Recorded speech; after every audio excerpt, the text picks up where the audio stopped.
Dancing Queen. The Dancing Queen. I mean, Chris, you realize how far in advance we were with that name for this Joker? I mean, think about it. You know, I'm serious. He dances around everything. He can't give a straight answer. He's very narcissistic. Let me tell you how this happened, folks. Mike came into the show. This was, this past spring, I think it was. Maybe about 6-7 months ago. Yeah, when the Jordanian pilots who had been captured by the Islamic State were burned alive in a cage. And then the King of Jordan came out and denounced them, and actually flew some missions. He's a pilot, and he's a member of the Jordanian Air Force.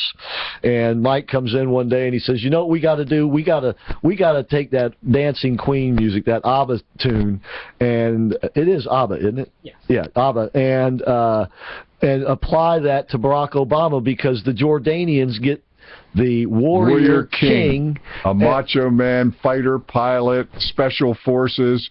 And what is our guy? The Dancing Queen. Yeah, community organizer, pot smoking. Seen with the two little, like, 2-pound dumbbells, working out like a, to my this God. day, it is like he was working out to a Jane Fonda, workout video or something. So we've come up with a list of bumper music that we use for different personalities and situations.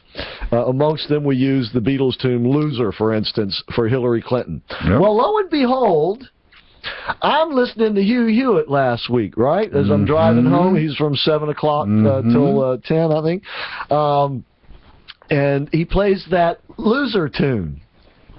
And then he says, and that's for all the, I think he taught the debate moderators or something like that. In other words, he was doing what we have done many times in the past. Do you suppose? And John Kerry's song.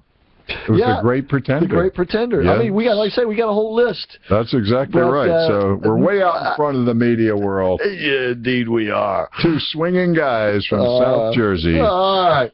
So, a new discussion on racial inequality. Of course, he had to make the racial situation very, very bad, so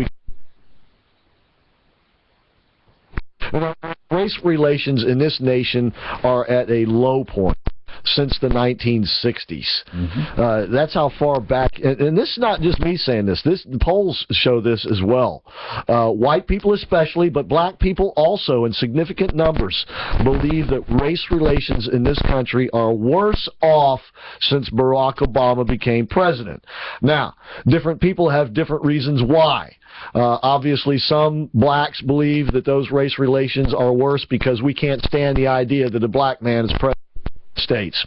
Of course, we don't give a damn what color the guy is. What we care about is where his politics are, right? As I always mention, too. I mean, I always thought Bill Clinton was lily white, and I hate his politics, too. We all voted against white people all our lives.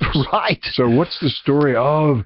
Well, I'd like to go back to our May 4th story, right, Chris, with Newsweek on their last publication, when they absolutely blasted Obama into oblivion, and this is a liberal organization, and all they did was show what a flawed individual this guy was, and their final statement, in essence, close to the final statement, was the only reason he was elected president was what? They didn't do their job. Well, actually, the white vote. Right. Yeah, but they didn't do their job. The Newsweek article Mike's talking about. Yeah. They didn't do what the media was supposed to do. They never vetted him. They never questioned like anybody who's ever run before, and he never had any qualifications. They made it so candid. They said that if he were white, he would have never been elected.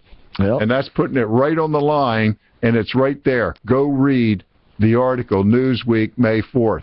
And, or, they were caught up in the feel-good moment. Right. The first African-American he'll president. Bring the world together. Oh, yeah. Peace and harmony. Peace Prize and all that. Well, now he's going to be remembered not only for tearing this nation apart in terms of racial relations, because he doesn't know how to be a healer. All he knows how to be is a divider. Well, he's an agitator. That's what community organizers, quote-unquote, do. They organize agitation. They organize organize political movements to change the way things are. And that's all they know how to do. He doesn't know how to improve. He doesn't know how to bring people together. He just knows how to tear them apart, which he's very good at. And then, of course, you could look overseas in the Middle East and see more of his handiwork, right? All across the Middle East. Look at the situation in Libya. Look at the situation in Iraq. Right. And you know, Chris, look at the situation in Afghanistan. He has proven he has no talent at all for actually reading the other people, other leaders, anything else. This has just been a complete disaster with this fella, particularly with all our foreign nations and everything. It's a disaster. And he has the ultimate arrogance to think that anybody else doesn't know as much as he knows about where things should be and how to get them there. And unfortunately, no human being possesses that knowledge. And that's why wiser people rely on the counsel of other people who know much more about the situation.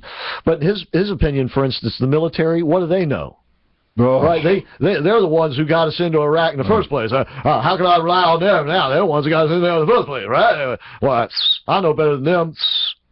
Yeah. So, you know, we'll be remembering him for a lot of things, but not the things he wants us to remember him for. No, I mean,